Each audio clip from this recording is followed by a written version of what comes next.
Happy Saturday, everybody. It is Christina of Sweden's birthday. She was born on December 18th, 1626. That is the new style calendar date, which was December 8 in the old style. Christina is sometimes called King Christina, both because she was raised as the heir to her father's throne, and also because when she was born, the midwives who attended her birth initially reported that she was a boy. There are lots of different ways that her story is interpreted today, but she is a clear example of somebody who lived outside of society's expectations regarding sex, gender, and sexuality. And this episode originally came out on October 20th, 2014. Enjoy! Welcome to Stuff You Missed in History Class, a production of iHeartRadio.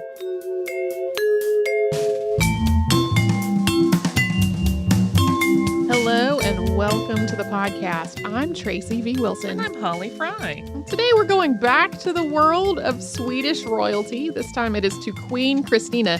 She lived about 100 years after previous podcast subject Eric XIV. And she, like him, was also part of the House of Vasa. And her story has a lot of our favorite running podcast themes. Most of them really started with previous hosts, but they've carried on until today. We have a sad royal childhood, we have an abdication, and we even had an exhumation. All in all, Queen Christina was not known for being a particularly great ruler of Sweden, and she abdicated her throne only about a decade into her reign. But she was extremely learned. She spoke a lot of languages. Apart from her native Swedish, there was also Greek, Latin, German, French, Flemish, Italian, Spanish, and Finnish, along with a little Hebrew and Arabic. And she helped start the first Swedish newspaper in 1645, as well as Sweden's first public opera house and its first universal public school program. She amassed a huge collection of arts and literature, and her collection of books and manuscripts later went on to become part of the Vatican Library. And as sort of a side note, her life became a movie starring Greta Garbo in 1933. So her whole life was marked by being this kind of contradictory, restless character, and that started basically from the moment that she was born. So Christina was born to King Gustav Adolf and Maria Eleonora of Brandenburg. Before she was born, her parents had had two stillborn babies, and they'd also had a daughter who had died before she reached the age of 1. So people were really starting to be concerned about the kingdom having an heir. Gustav had an illegitimate son who was named Gustav Gustafsson, and he was not eligible for a lot of reasons, including his illegitimacy, to be on the throne.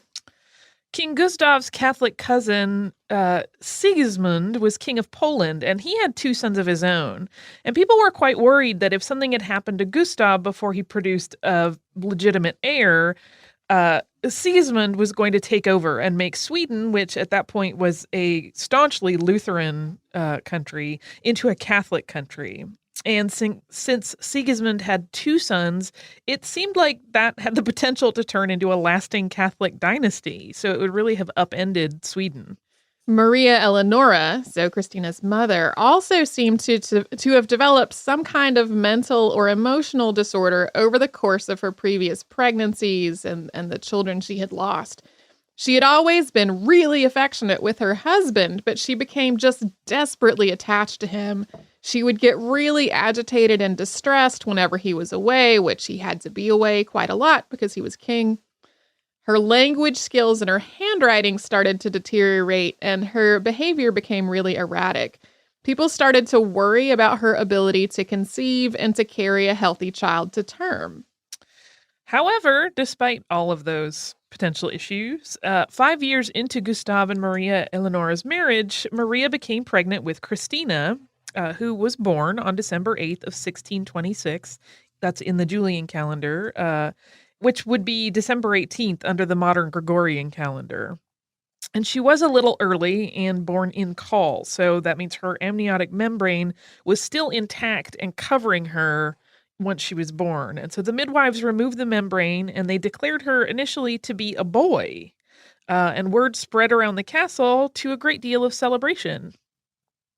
However, once the excitement was over and they took a longer and more careful look at her, they almost immediately realized she was actually a girl.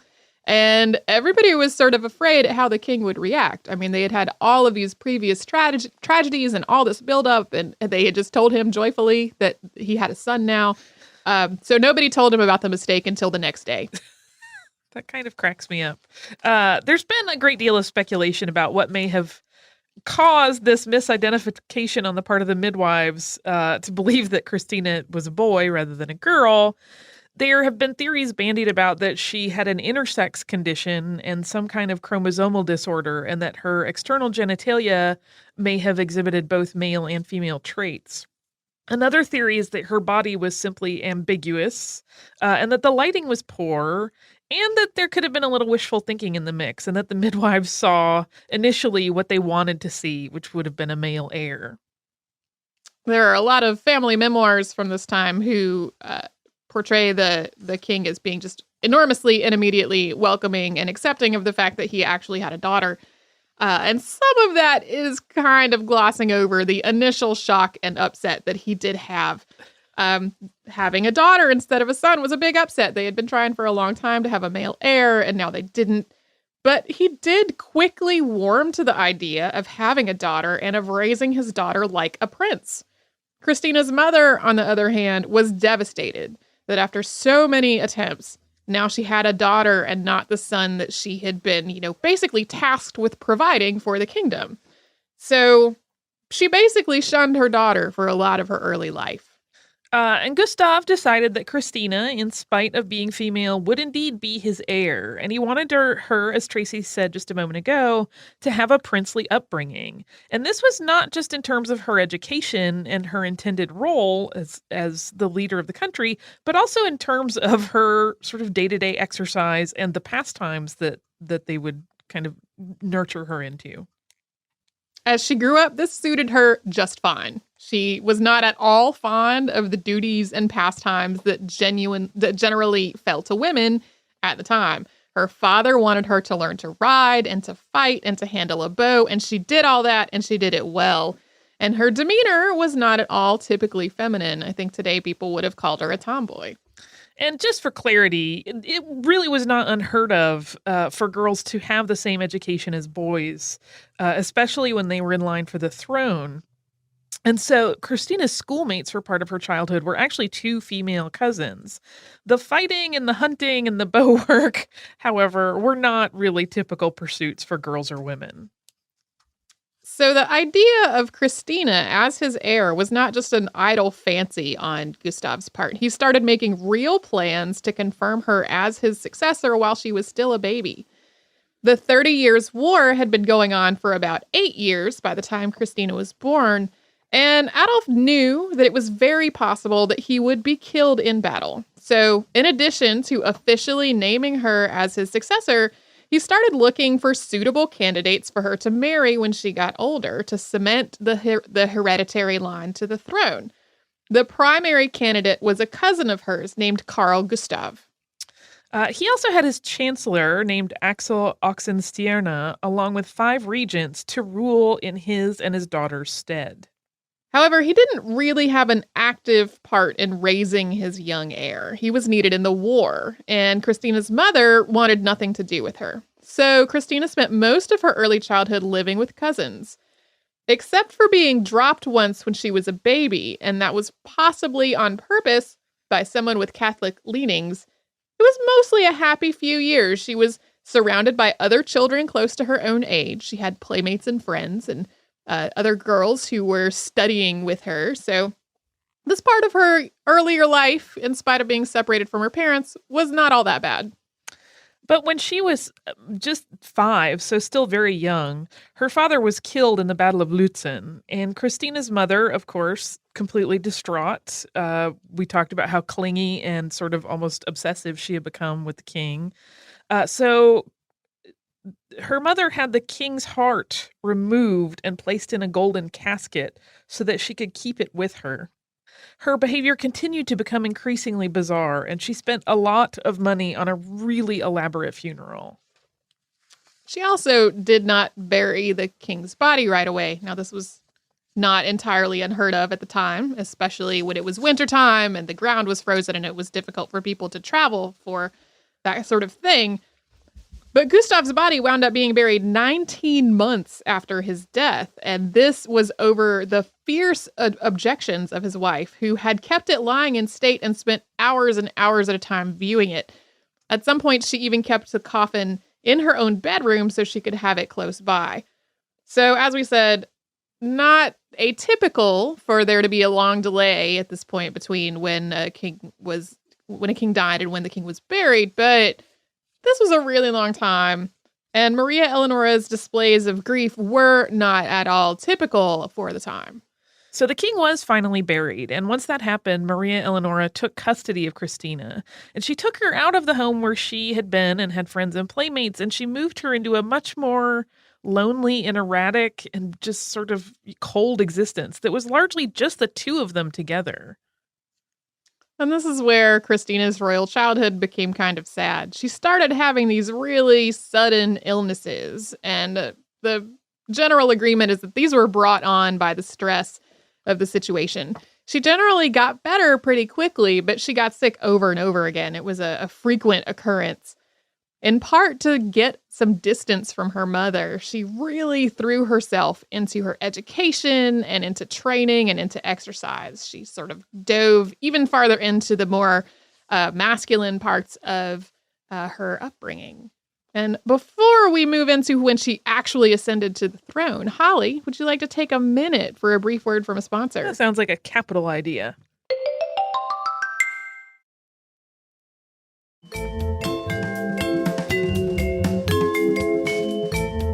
And now let's get back to Christina of Sweden, and now when she's going to actually become queen. And becoming queen and her ascension to the throne really was not as simple as just being the king's daughter and surviving to adulthood to be crowned. Sweden was an elective monarchy, so even if someone had inherited the throne, they still had to be accepted by the Riksdag, which was Sweden's parliament, as well as the Swedish senators. This meant that the four estates of the Riksdag, which were the clergy, the nobles, the burghers, and the peasants, all had to be in favor of Christina's presence on the throne in order for her to actually become the queen. In the end, they were, and Christina became the queen of the Swedes, Goths, and Vandals, Great Princess of Finland, Duchess of Estonia and Karelia, and Lady of Ingria. And she basically carried herself as a ruler right from the beginning. The Chancellor began to allow her to attend council meetings and participate as early as the age of 14.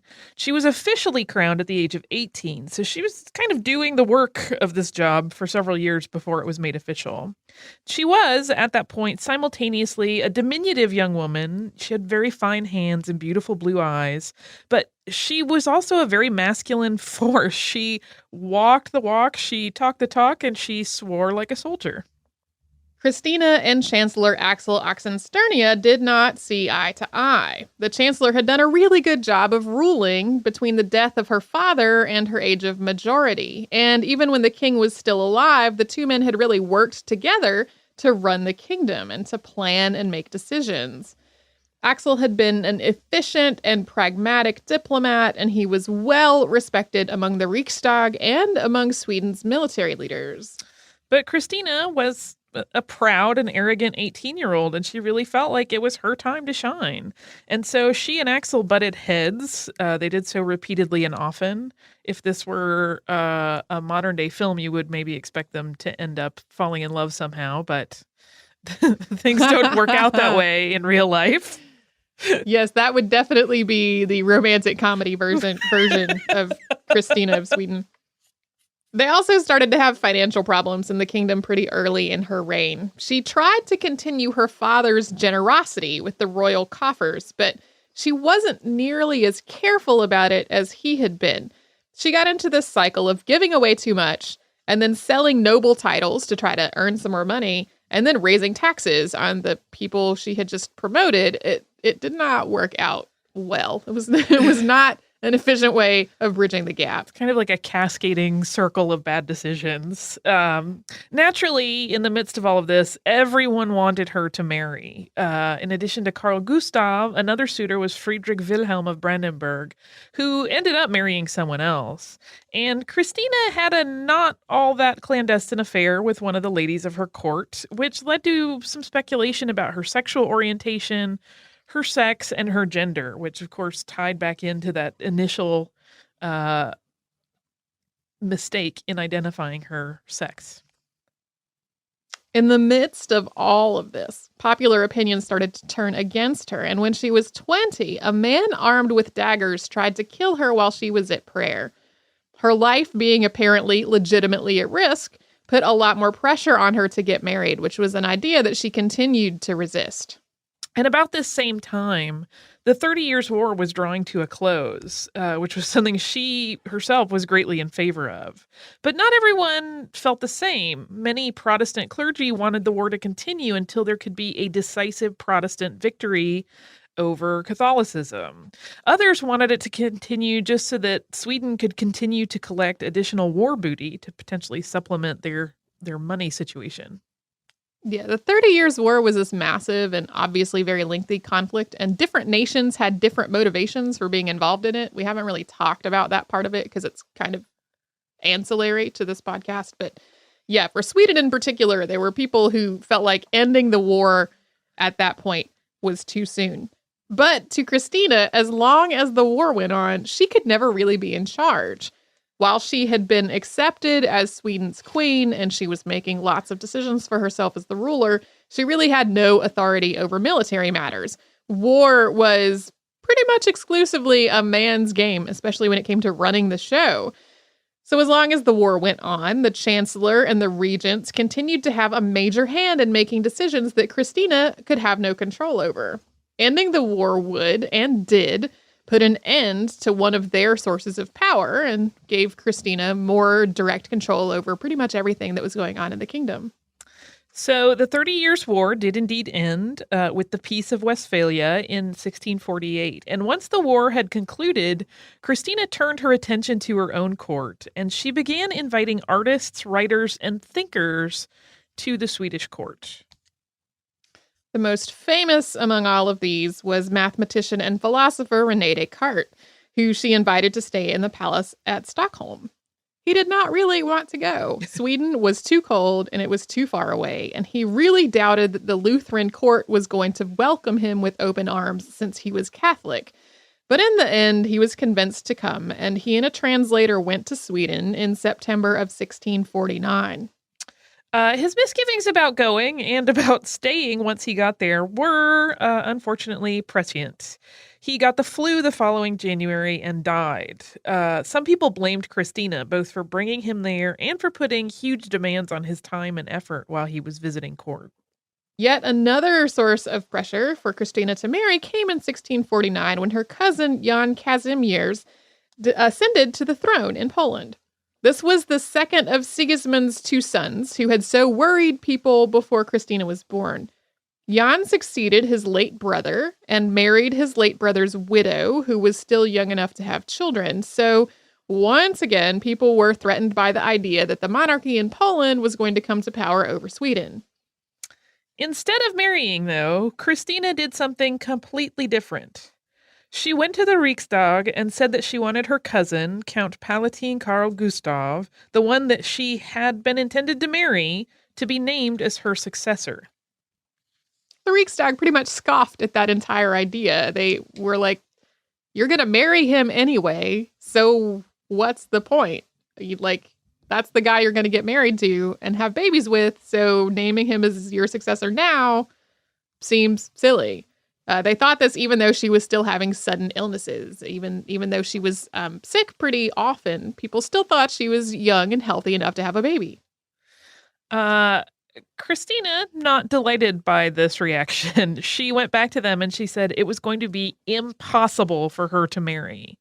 In her words, quote, "I am absolutely certain about it. I do not intend to give you reasons. My character is simply not suited to marriage. I have prayed God fervently that my inclination might change, but I simply cannot marry." This, once again, was a completely foreign and kind of silly idea to the Riksdag, and they refused her suggestion again. They basically thought she's going to agree to marry him eventually. They've been friends since their childhood. They get along fine. Of course, they should be married. It seems so clear to them. Yeah, they were really like, well, obviously you're just going to marry him, so why is this a big deal? Why are you being fussy? So the thing that ended up changing the Riksdag's minds on this issue was the execution of Charles I of England. When that happened, leaders began to fear rebellion on multiple fronts. So they wanted to ensure that the line of succession was not going to be interrupted. So in March of 1649, they finally agreed to officially name Carl Gustav as Christina's successor. Although at that point, they really still thought she would end up marrying him and make it all a sort of a moot gesture. Yeah, they thought they were humoring her. She, on the other hand, thought she was getting exactly what she wanted. She was still going to get to rule, but she was not going to have to get married and produce an heir. Carl was going to have to do that. She was off the hook. And before we talk about getting further off the hook, let's take another brief moment for a word from a sponsor. That sounds grand.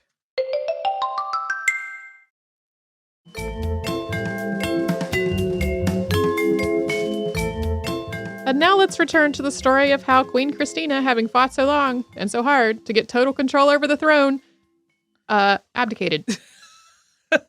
So, although she had started to rule officially at 18, and that was after she had already been kind of involved in some government duties, she still wasn't actually crowned until she was 23. So it really took quite a long time for her to kind of get all of the dust settled on her official ascension.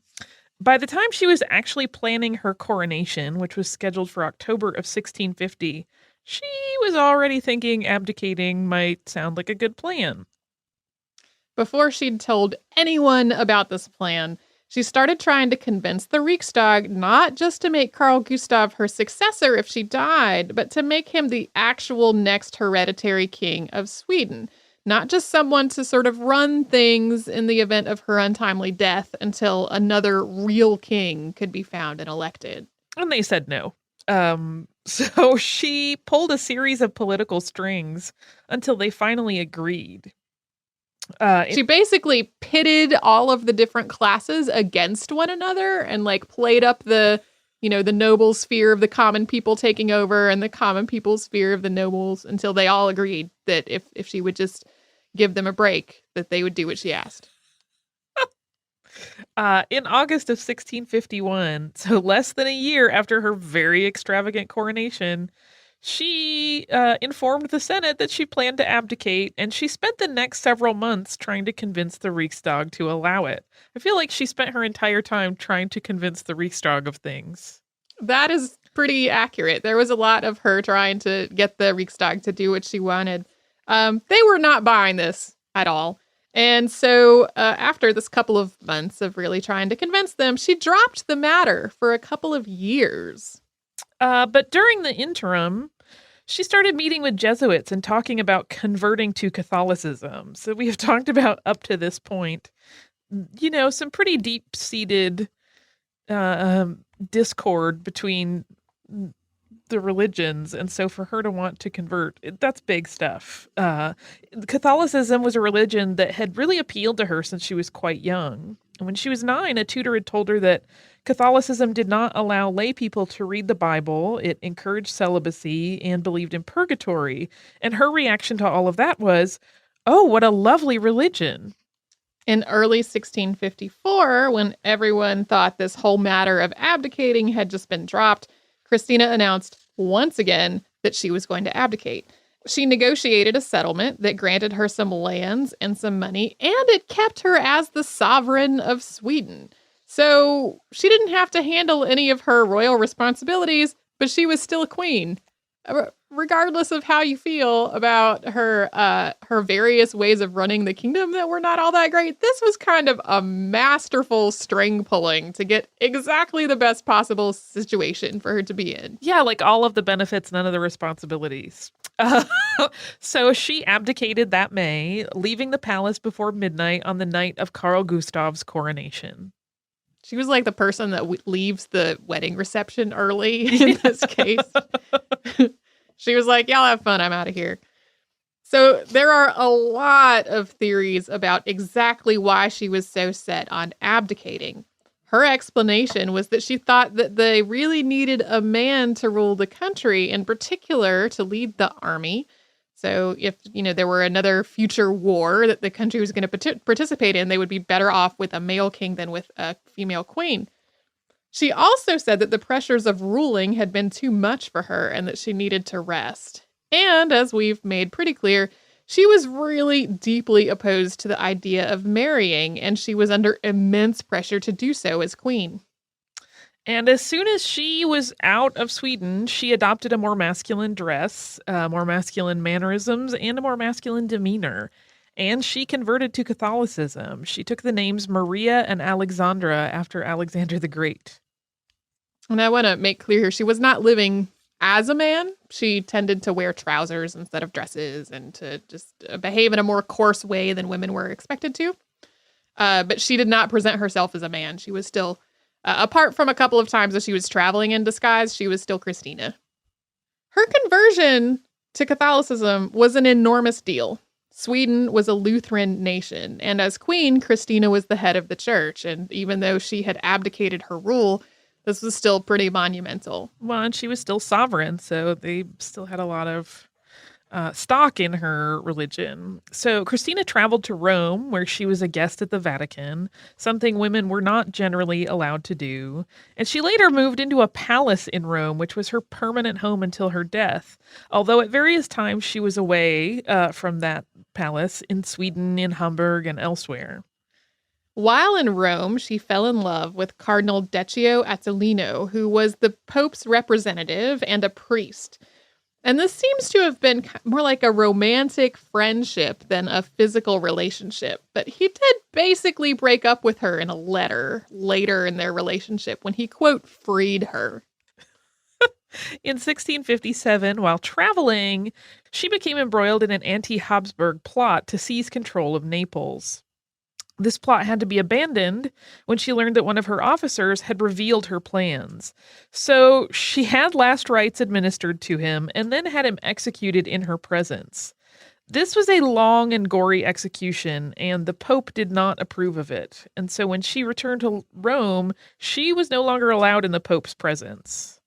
Yeah, her conversion had basically been viewed as this giant coup among the Catholic Church. She was sort of their golden example of awesomeness for a while, but not anymore after this. Later in her life, she also sort of wanted to rule again. She had hoped to take the throne of Poland-Lithuania, another elective monarchy, after Jan Kazimierz abdicated. She really did not have any tie to that throne apart from being a cousin of the previous king. She was, a Vasa, and now she was Catholic, and that was really all that she had to show for herself on the matter. And so that attempt failed. She also hoped for a while, in her sort of mercurial desires, that she would become Queen of Sweden again after Carl Gustav's sudden death at the age of 38. His own successor at the time was only 5. But she did not get her wish in this case, and did not become the ruler of Sweden again. She spent her last years mostly keeping to herself, and she was basically broke when she died in 1689 at the age of 62. All of her possessions passed to Deccio Azzolino, although there wasn't enough money to pay off her debts or to set up legacies for some people who had worked with her and deserved them, which normally would have been part of what a ruler's estate would have done. Her tomb is in St. Peter's Basilica in Rome.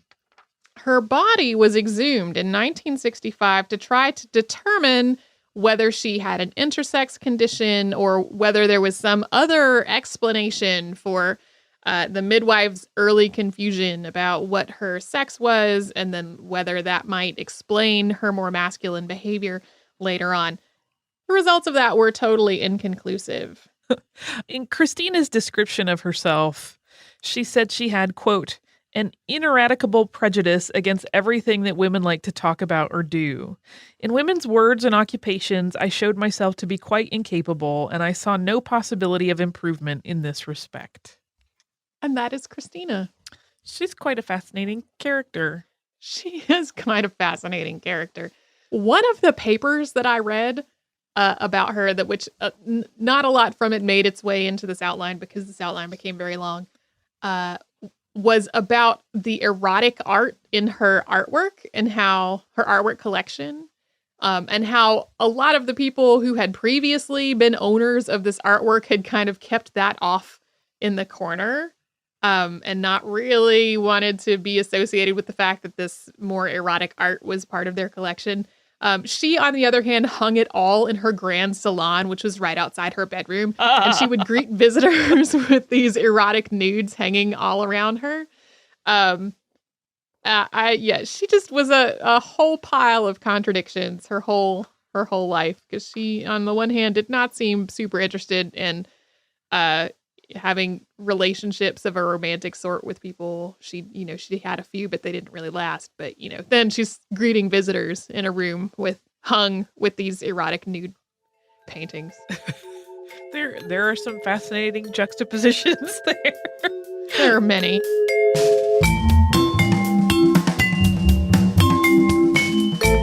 Thanks so much for joining us on this Saturday. Since this episode is out of the archive, if you heard an email address or a Facebook URL or something similar over the course of the show, that could be obsolete now.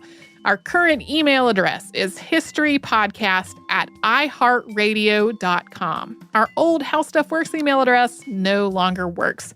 You can find us all over social media at Missed in History. And you can subscribe to our show on Apple Podcasts, Google Podcasts, the iHeartRadio app, and wherever else you listen to podcasts. Stuff You Missed in History Class is a production of iHeartRadio. For more podcasts from iHeartRadio, visit the iHeartRadio app, Apple Podcasts, or wherever you listen to your favorite shows.